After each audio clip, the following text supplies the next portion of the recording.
And folks, we are finally back here on the Sports Talk Nation. Michael Cohen here with you. The second half of the Major League Baseball season is now underway. The All-Star break is over. Thank goodness.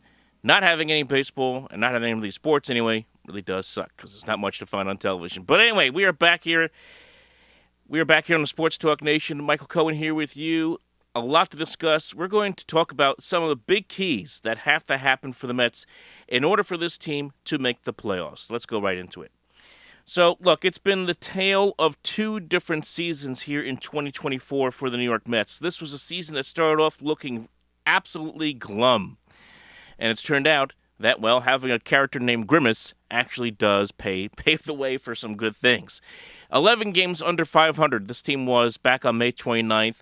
And after Jorge Lopez threw his glove into the stands, allegedly called the Mets the worst team that he's ever played for in Major League Baseball, and as you all know, the team players-only meeting that would take place as well, this team has coalesced. It has done a great job galvanizing together, and they went on an incredible run.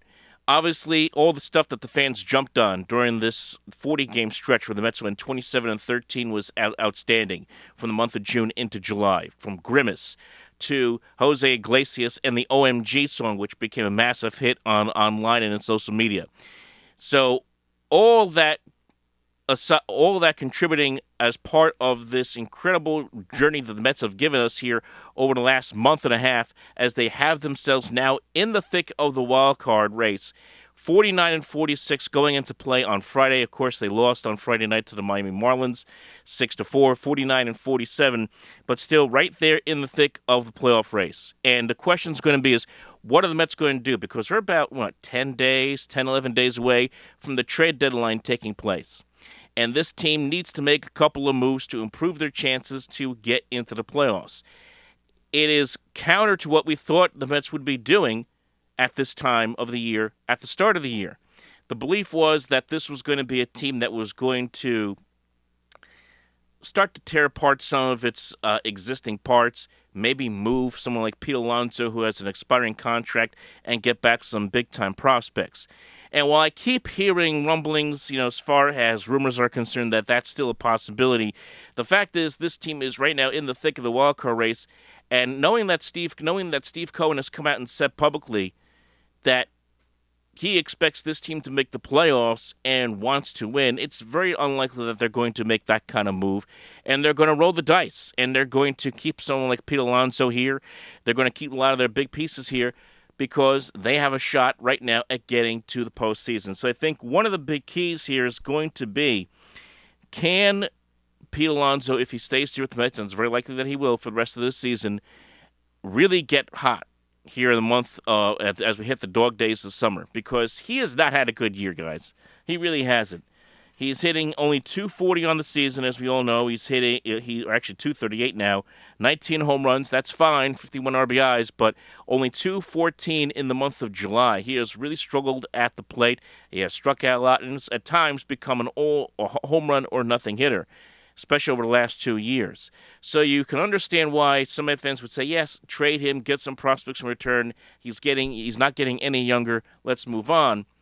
But without his bat in the lineup, and without the threat of the power that he brings, and when he does get around on a pitch, he is certainly a difference maker. And it's hard to imagine if the Mets are going to be a contender or try to contend for a wild card spot, that they make that kind of move. So that's probably the most interesting thing that's going to take place over the next several weeks. And really, if they do keep Alonso here over the next 2 months, to see how this does play out, because he is looking to cash in on a huge contract, whether it be from the Mets or somebody else.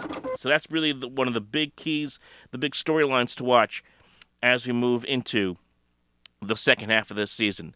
The other one's going to be some of the other guys, because this lineup has really become whole in a lot of ways. And it's what started out as a year where you were trying to find someone to really get going, and this offense wasn't hitting at all. They have been on absolute fire since the month of June. And a lot of that is because of Francisco Lindor and Brandon Nimmo. Those two guys have been on fire. Lindor has been hitting around .285 since the month of April. He should have been an all-star, got robbed of that. He should have been in. 17 home runs, 52 RBIs. He has been tremendous. He is well on his way to another 30-30 season, 30 home runs, 30 stolen bases. He has been the Mets' best player. Not only that, he's been the leader in the clubhouse of this team. He's the one who orchestrated that team meeting that really got things turned around. Brandon Nimmo, same thing. Another player who's been hitting the ball extremely well. He's gotten big hits in big spots. He's had game-winning hits as he did before the break against the Washington Nationals.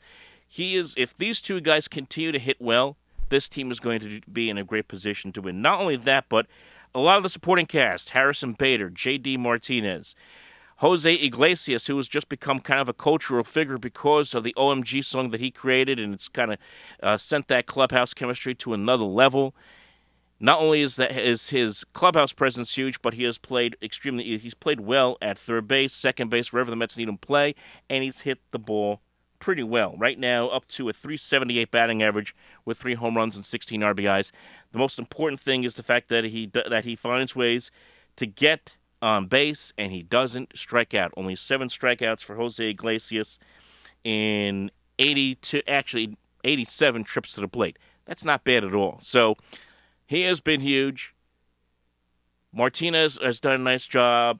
Harrison Bader's done a nice job. Even Mark Vientos, my goodness, what a run that he has been on here in the last month and a half, grabbing the bull by the horns and taking advantage of it. And now this is a player that the Mets kind of pushed down and wouldn't give him an opportunity last year. He has taken that opportunity, and there's no question that he should be playing for the Mets every single day. If these guys continue to do that, now maybe not at the rapid-fire pace that they were in the month of June, but just be consistent enough and put this team in position, let's say in September, to get those big hits, and you expect these guys to now get big hits in big spots in August and September, then the Mets are going to have a chance to get into the postseason. Again, I said this ad nauseum in my other videos on the Mets. The National League is extremely mediocre this year, guys. It's been horrible all season. Outside of Philadelphia, there's really no dominant team in the National League. Mets have a great shot still, even after losing a couple of games here to Colorado last weekend on Sunday and then to Florida last night, to find a way to get into the postseason. That all leads to probably the biggest storylines going forward, and that's going to be the pitching. The starting pitching is, to me, still a concern, but not as bad as the bullpen, which is in dire straits. There have been discussions, rumors over the last several weeks about, do the Mets consider trading like a Luis Severino or Jose Quintana or Sean Manaea because they have expiring contracts? If this team does find a way in the next 10 to 11 days to fall out of it, then the answer would be yes. But if they stay in it, do you keep a couple of these guys here? Do you trade at least one of them to get bullpen help? This is going to be the big question for the Mets here moving forward that David Stearns, Steve Cohen have to answer for this team. Obviously, tried to get Jose Butto and Christian Scott in the mix. Scott has kind of hit the wall since getting his second call-up with this team. They need another starting pitcher. Now, I've checking the rumor mill, and a lot of people are putting the White Sox on notice. The Chicago White Sox are the worst team in baseball, 71 losses.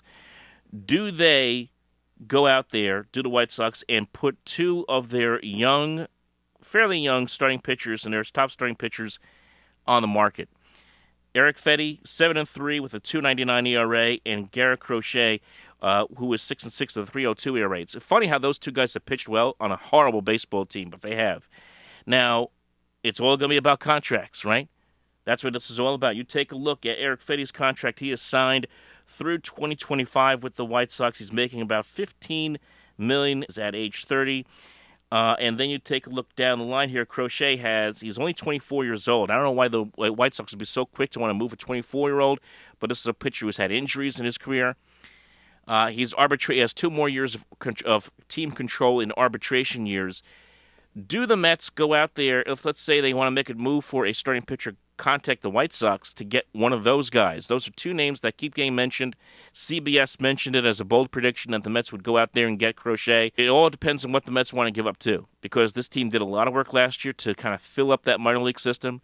Do they want to start to deplete that a little bit more, or is David Stearns going to hold his cards in and maybe get rid of some lower-level prospects, especially when you consider, let's say, someone like Crochet in Chicago has a couple years of arbitration and probably would want to negotiate a contract coming off of a big year. And Fetty, of course, is signed through next year with a big price tag. The Mets may not want to give up a lot big name prospects or higher level prospects for those pitchers. So that's going to be something to watch as well. And then, of course, that bullpen. If the Mets do not make the playoffs this year, it will be because their bullpen has had so many problems. Yes, Edwin Diaz doesn't look like the same pitcher. Understand that. Okay, 2 years ago he was absolutely unhittable. This year he's battled injuries. He's had the suspension for the sticky stuff in his hands. All kinds of issues where he has had to stop his season this year, and he certainly has not been looked like the same pitcher. But when he's on, he's the best out there. It's what's around him because there's so many injuries to this team. Drew Smith out for the year with Tommy John surgery. Brooks Raley also out for the year, Tommy John surgery. Sean Reed Foley has been injured, is supposed to be coming back soon. Reed Garrett also banged up, should be coming back at some point, but he's been hurt. And you've had to see Adam Ottavino, who at 38 years old, looks like he has hit a wall at this point in his career, just isn't the same pitcher, struggles to get guys out. Jake Diekman gives up runs all over the place, walks the ballpark. They have a lot of problems, and they've tried to plug that up with guys like Danny Young, and they made the trade with the Tampa Bay Rays to go out there and get Phil Maton from the Tampa Bay Rays, try to fill a hole there.